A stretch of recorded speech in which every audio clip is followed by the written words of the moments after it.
1 cup of rice, 1 cup of condensed milk, 1/2 cup of grated coconut, 4 cups of water, 1 coffee spoon of ground cinnamon. In a pan, put the rice and water.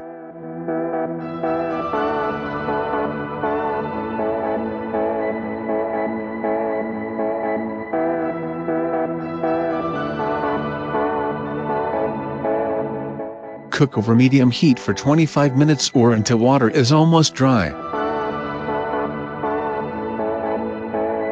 Once cooked, add the condensed milk and mix well.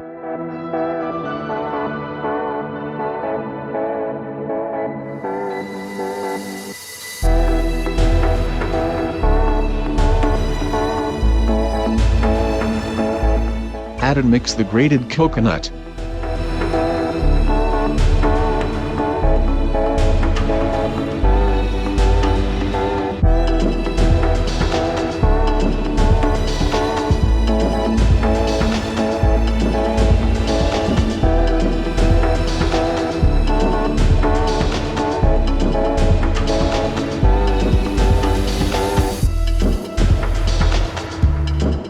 Sprinkle in powdered cinnamon and serve.